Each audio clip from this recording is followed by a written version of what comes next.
1, 2, 3. That's the way we walk in.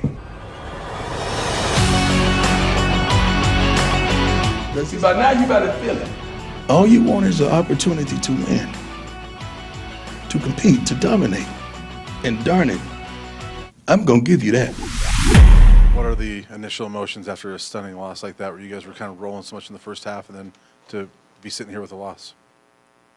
I feel like any loss is like you don't really take it that good. I don't think it's feel-good losses. I feel like all losses feel the same.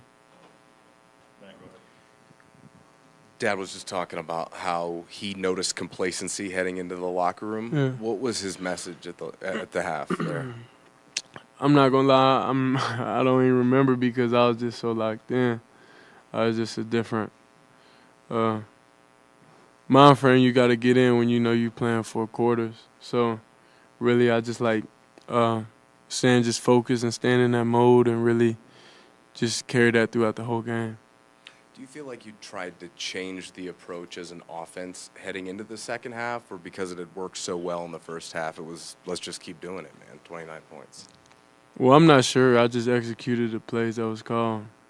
I didn't really look at it in a big grand scheme of things.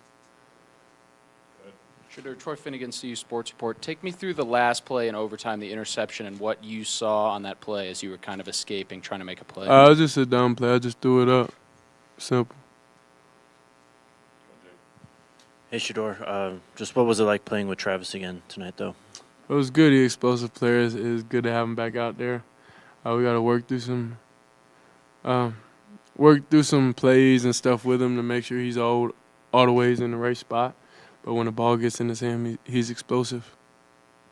Sure, Kyle Newman from the Denver Post. How do you guys flush this one and kind of, keep the ultimate goal and a bowl season in mind after this tough loss? I mean, I'm not even thinking that far yet. I got to at least feel this one first. Sure, on the first drive of the second half, when you kind of took that sack that kind of pushed you guys on the 4th down play, did you feel a loss of momentum there at all? No, it was never a loss of momentum. It was just we just got to understand you can't peak too high, you can't be too low. You got to always stay level-headed with everything. That was the biggest thing. It was just like, we never had that feeling of dominating in the first half. So then that's when a lot of people, you'll say it peaked too fast to where everybody don't really understand. Like, we got to be the same way, same approach, same everything. It's a difference with saying that, and it's a difference with meaning and going about it, each and everything. So slow starts just always happen when just 1 or 2 people mess up on a play. And then it just messes up. And what was so easy? What was so easy for you guys offensively in the first half that kind of disappeared there in the second half? Attention to detail. That's it. Shedeur, how disappointing, with the way the offense was going in the first half, how disappointing that offensively you guys couldn't get much going in the second half to help your defense out when they were on the run? It was definitely frustrating because, like I say, it was 1 or 2 players away from really hitting explosive plays, from doing the right things each and every drive we had. So when you really, when we look at the film and what I noticed on the field is just all 11 players got to do their job, and that's it. We can't, because the stuff going to catch up when it catch up, and it caught up to us today. Folks from the outside, there's not much middle ground on you guys. There's lovers and there's haters, and you've addressed both of them. What do you say to outsiders who are going to say, man, 13 went off. Travis had too many snaps. He came back too early. He was tired. He was this. He was that. Because they don't know. You know. What'd you say to them? I mean, I don't really think that's a focus point for me at all. I'm mainly focused on the team and focused on what we need to improve on. And the people are gonna hate you and love you. So you got to understand that's what you can't be happy when everything's good and sad when everything's bad. You got to be the same person regardless. So that's basically where I just stay and how I live my life, is just level-headed throughout the whole game, staying the same way, not getting too up, not getting too down, because as you've seen, things could go left quick. And today's a moment to show that live in person. Sure, your dad was saying in here earlier that he's never really been a part of a game. He can remember that, he blew a 29-point lead at halftime. I'm sure the same can be said for you. How do you move on from a game like this?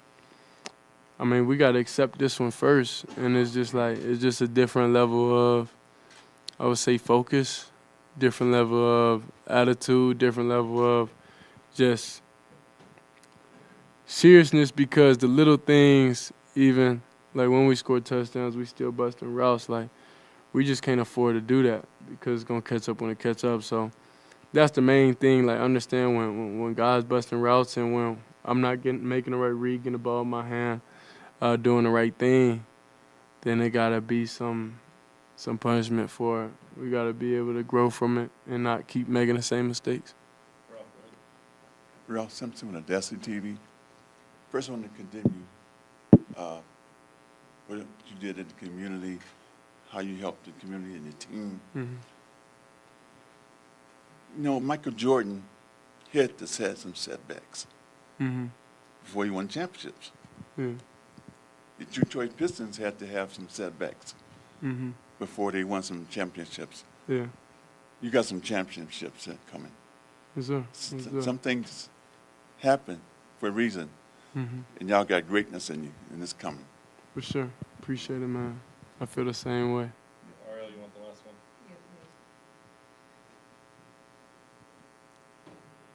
Ariel Arsuto, 9 News. Your coach, Father, said that his message after the game was that some players either like or love the game, and there's a separation between the two. Do you feel personally that there is that separation in the locker room, that some players just aren't fully buying in, they don't fully love this game right now? I mean, I'm not gonna point fingers. That's not what I'm here for. I let the coaches. That's what they're here for. They're here to guide us. So I can't really say that and throw no teammate under the bus, because that's not what type of player I am. The guys know that, you know, and that's it. But I'll never put a teammate down and say he's not fully in if he probably is. Not to name names or anything, but do you feel like that might be an overall vibe for some players? Possibly. I feel like it could be that everywhere in the country, but we possibly could have it too. So that's not up for me to decide. I'm just up to decide, just make the right reads, win games, get the ball in my hands, and just push the team. All right, thanks, Shedeur. Appreciate it.